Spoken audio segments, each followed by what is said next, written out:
Hello everyone, welcome back. We've got a brand new story to share with you. So let's begin. I used to think emotional distance was something you could fix with effort, patience, trying harder, being more present, and doing more of the things that used to work. I was wrong. My name is Colin, and I was 34 when everything fell apart. Time feels different now, measured differently. So maybe age doesn't matter the way it used to. My wife, Vanessa, and I had been married for 7 years when I realized our marriage had quietly died without either of us officially acknowledging it. We met when I was in my early 30s and she was in her late 20s. I ran a small construction business, focusing more on residential renovations, kitchen remodels, bathroom updates, and other related kinds of work. It provides a steady income with a reliable crew of guys who'd been with me for years. Vanessa worked in pharmaceutical sales and made decent money. She traveled occasionally for conferences and had that polished professional appearance. Our early relationship was good. We'd meet for lunch when we can. I'd pick her up after work, and we'd try new restaurants or just walk around the city when we feel like it. We got married after dating for 4 years. We agreed that it would be a simple ceremony, with a honeymoon in Mexico. When we came back, we put a down payment on a small house in a decent neighborhood. The first few years of marriage were what I'd expected marriage to be. Not perfect because no relationship is, but we were solid and connected. We talked about our days, made plans together, had inside jokes, and shared routines. But somewhere around our 5th year, things changed. We had no big fight or obvious turning point. It was just gradual, like the temperature in a room dropping so slowly you don't notice until you're shivering. Vanessa started coming home later from work. Not because she was working longer hours, but because she'd stop at other places first. She would give excuses, and sometimes claim to be running random errands that took longer than they needed to. She'd walk in looking tired and distant. We no longer eat dinner together because she'd go to her laptop or her phone for the rest of the evening. I tried to reconnect, suggested date nights, planned weekend trips, bought tickets to shows I thought she'd enjoy. She'd agree half-heartedly. Then on the day of whatever I'd planned, she'd be tired or have a headache or need to catch up on work. She always has 1 or 2 excuses up her sleeve. Our physical relationship deteriorated in parallel. What had once been frequent and natural became rare and mechanical. I'd try to initiate, and she'd redirect or deflect. Too tired. Not feeling well. Maybe tomorrow, but tomorrow never came. By year 7, we were living like roommates. Polite, distant roommates who happened to share a house and a last name. Our home felt like a museum. Everything is organized and in its place, but lifeless. We'd move through the same spaces at different times, leaving no trace of actually living there. Even when I made up my mind that I was done trying, I kept trying. Because that's what you do in a marriage, right? You work at it. You don't give up when things get hard. But nothing I tried made a difference. Every attempt at connection was met with indifference or mild annoyance. Then, one evening, everything crystallized. I'd gotten home from a job site around 6. Vanessa's car was already in the driveway, which was unusual for a weekday. I came in through the garage, set my work bag down, and heard her voice from upstairs. She was on the phone in our bedroom. I wasn't trying to eavesdrop, just walked toward the kitchen to get water, and her voice carried down the stairs. She was talking to someone, I assumed her best friend, based on the casual tone, venting about something. I stopped in the hallway, not because I meant to listen, but because I heard my name. She was talking about me. She complained about the things I am not doing right and how she is tired of pretending she is fine. Then she said, I don't love him anymore. Honestly, if he just vanished before my birthday, that'd be the best gift. She laughed after saying it, like it was a joke. But the tone was too honest to be anything but the truth. I couldn't believe my ears as I was shocked. I took some time processing what I'd heard. My wife, the woman I'd been trying desperately to reconnect with for years, didn't love me anymore. Wanted me gone. Would consider my disappearance a gift. I backed up quietly and left through the garage before she knew I'd been home. I drove around for an hour, just thinking, trying to make sense of feelings I didn't quite know how to name. Hearing her say she didn't love me shattered my heart. Maybe she hadn't for a while, which meant all my efforts to save our marriage had been futile because you can't make someone love you. Can't convince them to want you around. I'd been trying to fix something that she didn't want fixed. When I finally came home that night around 9, Vanessa was in the living room on her laptop. She barely looked up when I walked in. She asked vaguely if I'd eaten. I said yes, then went to the guest room where I'd been sleeping for the past few months. Her birthday was 3 months away. Over the next few days, I tried to decide what to do with the information. Part of me wanted to confront her. Ask her directly if she meant what she'd said. Try one more time to salvage something. But I already knew how that would go. She'd either deny it, call it a joke taken out of context, or she'd admit it. And we'd have a painful conversation that ended with the marriage over anyway. And honestly, I was tired. So tired of trying. Of being the only person invested in keeping us together. I started thinking about her actual words. About vanishing. What would that even look like? Just leaving? Disappearing from her life like she'd wished? The idea took root. I didn't confront her as the days passed. I quietly withdrew further. Stopped suggesting activities. Stopped trying to start conversations. Just existed in parallel to her, the way she seemed to prefer.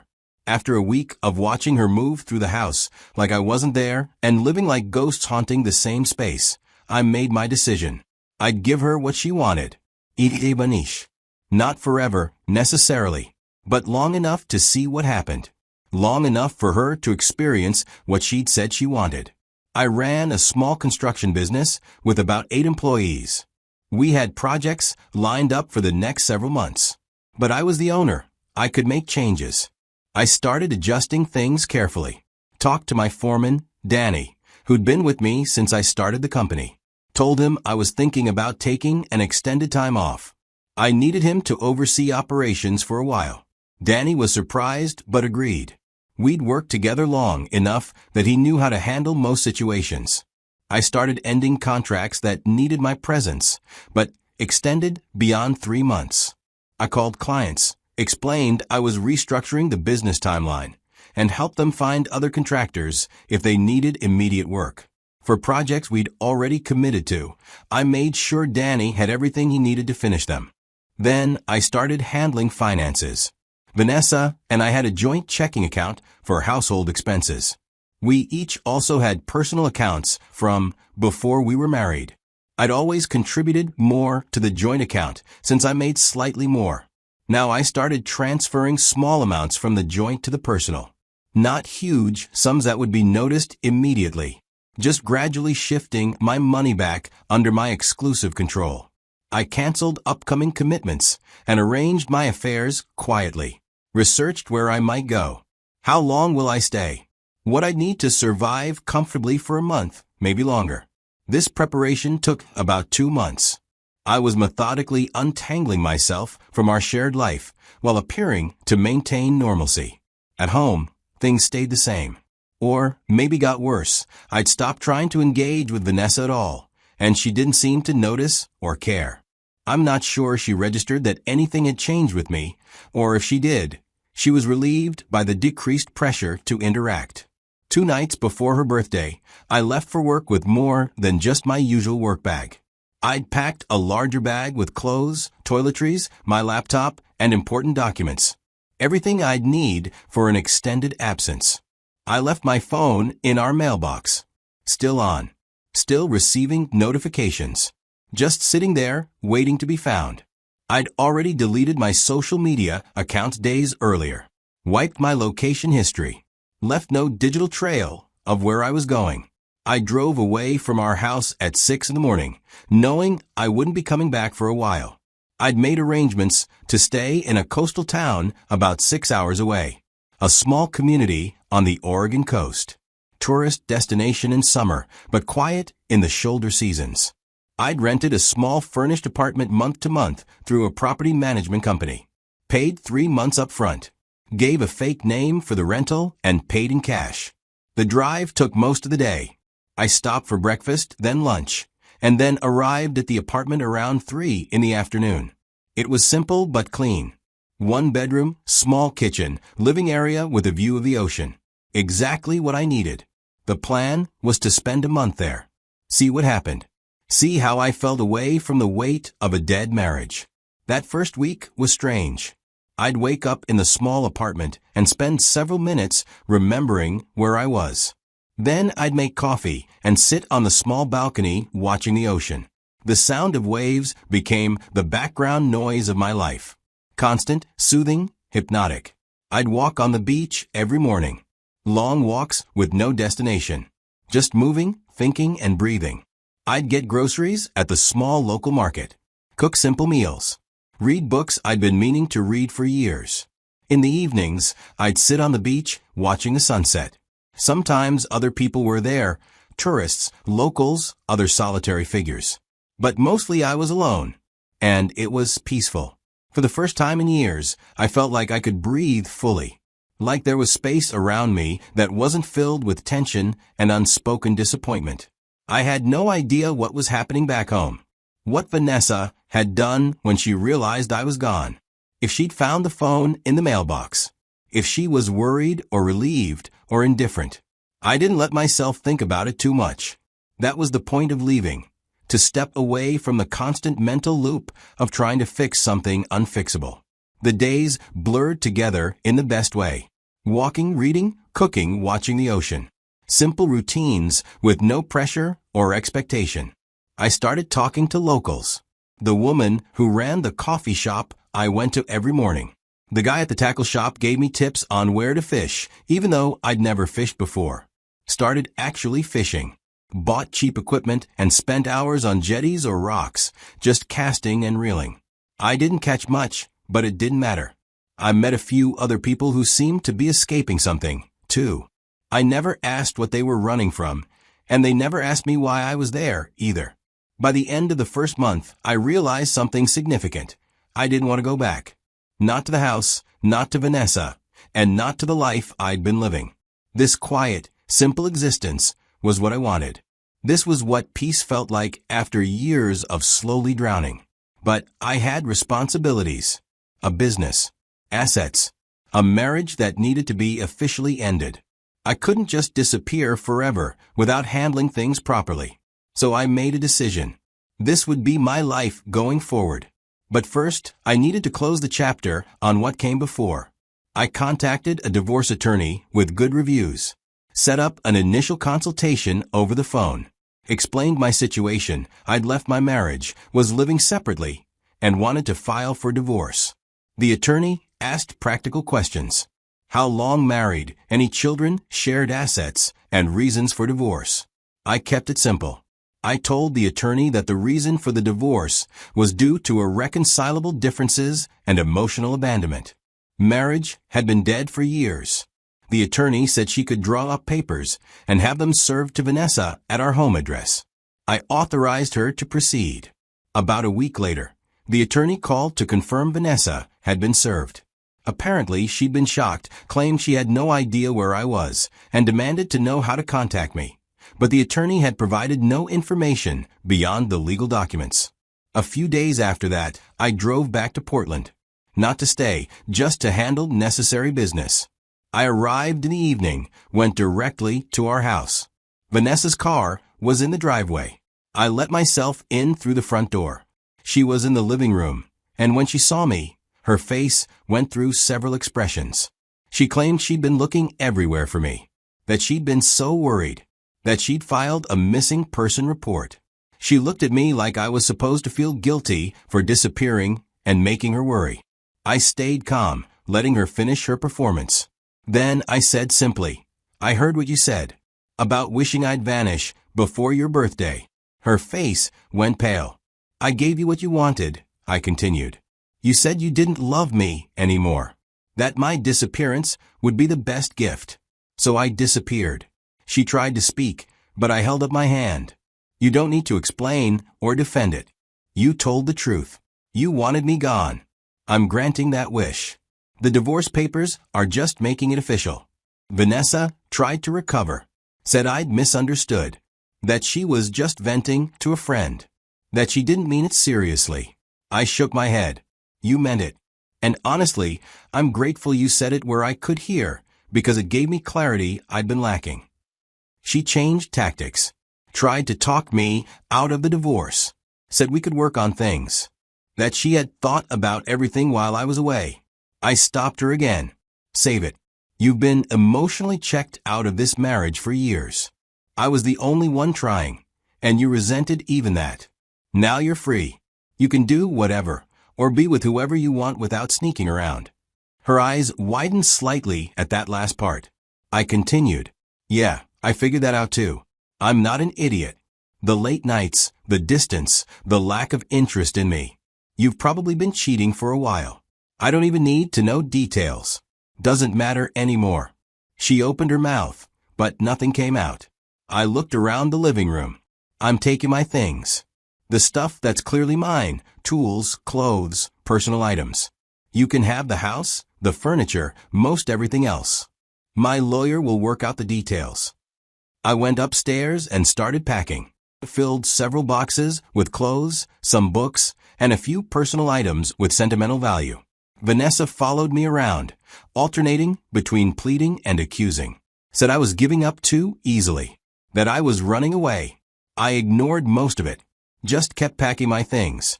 When I'd loaded everything into my truck, I stood in the doorway one last time. I found something better, I told her. Found myself again. Found peace. You did me a favor, actually. Helped me realize I was wasting energy trying to save something you'd already abandoned. Then I left. Over the next month, I handled the business side of things. Met with Danny, told him I was selling the company. Gave him the first right of refusal since he'd been there from the beginning. We negotiated a fair price. He brought in a partner to help with financing. A couple of months after, the sale was complete. I had enough money to live comfortably for years if I were careful. Enough to start over completely in Cannon Beach. I let the attorney handle all divorce negotiations. Told her I was willing to be generous with asset division. I didn't want to drag things out fighting over furniture and bank accounts. Vanessa's attorney tried to claim she deserved more, claimed emotional distress for my disappearance, said I'd abandoned marital responsibilities. My attorney shut that down quickly. I'd left because the marriage was over. Had evidence of Vanessa's emotional abandonment over the years. Was being more than fair in the proposed settlement. The divorce was finalized 7 months after I'd overheard that phone conversation. 6 months after I'd vanished. We split most assets 50-50. She kept the house. I kept the proceeds from selling my business. We each walked away clean, legally untangled. I never saw Vanessa again after that night I came back for my things. Now I live in Cannon Beach full-time. Rented for a few months, then bought a small house a block from the ocean. I don't run a business anymore. Don't have employees or deadlines or the constant pressure to keep things moving. Instead, I work occasionally doing handyman jobs for locals. Cash work, no contracts, just helping people fix things that need fixing. On my free days, I spend my mornings walking on the beach. My afternoons are spent reading or fishing, or just existing without purpose. My life is simple in a way it never was before. Quiet. Calm. I date sometimes. Nothing serious yet. But I'm open to the possibility of finding someone who actually wants to be with me rather than someone who tolerates my presence while wishing I'd disappear. I think about Vanessa occasionally. Wonder if she ever understood why I left. If she felt relief when I was gone, like she'd wanted. If she found whatever she was looking for. But those thoughts are fleeting. She's not part of my life anymore. The door closed completely the day our divorce was finalized. People might judge my decision to just leave without warning. To disappear like I did. But I gave years of effort to a marriage where I was the only one trying. Years of being made to feel like my presence was a burden rather than a gift. When I heard her say she wished I'd vanish, something broke free in me. Permission to stop trying. Permission to want something better for myself. Disappearing wasn't running away. It was reclaiming parts of myself I'd lost while trying to be enough for someone who decided I'd never be enough. It was choosing my own peace over her comfort. And I'd make that choice again without hesitation. The ocean outside my window is gray and restless this morning. Storm coming in. I'll walk on the beach anyway, feel the wind and spray, remind myself that I'm alive and free and no longer trying to earn love from someone who didn't have it to give. Sometimes disappearing isn't about running away. It's about walking towards something better. And I finally found it.